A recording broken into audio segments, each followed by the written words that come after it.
Despite what the fraudulent fitness industry wants you to believe, almost all supplements are a complete and utter waste of your money. If they provide any benefit at all, which most of them don't provide any benefit at all, the benefit will be so minuscule and so small that it won't even be noticeable. It is not worth spending even a cent on. The one supplement I've been using for the past week or so and do recommend is Creatine Monohydrate. This is the only supplement where there seems to be a solid body of research behind it, not only for improving factors involving improved fitness and functional ability, but also some cognitive benefit, and it also has been shown to slow or reverse neurodegenerative diseases like Alzheimer's and dementia. Creatine monohydrate. Now, what is this stuff? How's it work? So your body generates something called ATP in order to fuel its muscle contractions and carry on daily activities. When your body takes an ATP molecule and breaks off a phosphate group to create energy to fuel a muscle contraction, it's left with something called ADP, adenosine diphosphate. So you go from ATP, adenosine triphosphate, 3 phosphate groups, break it apart, break off a phosphate group to fuel muscle contraction, you're left with ADP, adenosine diphosphate. What creatine does is acts as kind of like a carrier for phosphate groups to bring one phosphate group back to the adenosine diphosphate and create adenosine triphosphate. Creatine carries the phosphate group, allows you to regenerate ATP more quickly so you can fuel more muscle contractions and you can enhance your performance in generally a short bout of really intense muscular exertion or intense exercise, kind of like weightlifting or sprinting or something that involves a high amount of, explosiveness.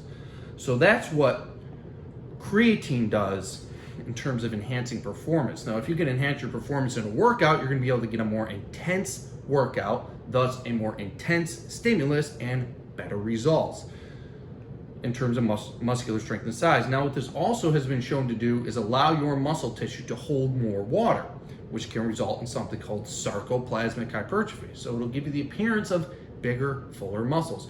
While you haven't necessarily created adaptation in terms of expansion of myofibrils, you did improve the size of the muscle by allowing it to hold more water.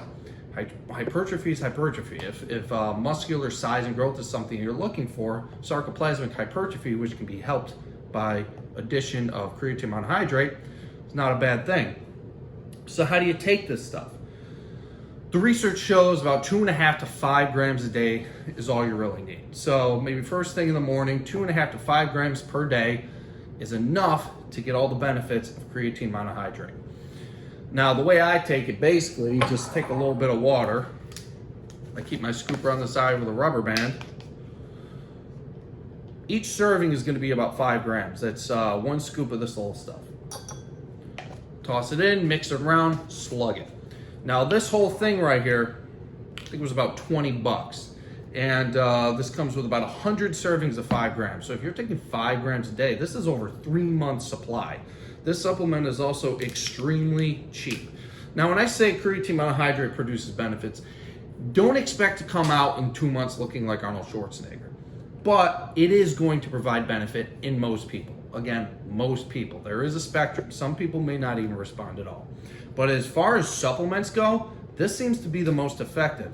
And based on the cost of it, there's no reason you shouldn't be using it, because not only is it going to improve your results from exercise, it has shown to slow or reduce the chance of getting neurodegenerative disease down the road. So pretty much everybody should be taking this. You could get it if you're eating a lot of red meat, but most people don't eat red meat, mostly because the red meat in the United States is fucking trash, to be honest. But there's no excuse to not be taking this stuff based on the body of research and its effectiveness when implemented into an exercise program. And by exercise, I mean resistance training. I mean, if you add this into walking, you're not really going to see a difference. So I'm going to be experimenting with this for the next several weeks, let you guys know how it works, how it improves my weight. This has been shown to kind of add weight on pretty quickly, again, because you're going to hold more water. I don't know, you might come out looking a little bloated. Generally, first thing in the morning, I'm about 212. So we'll see how this affects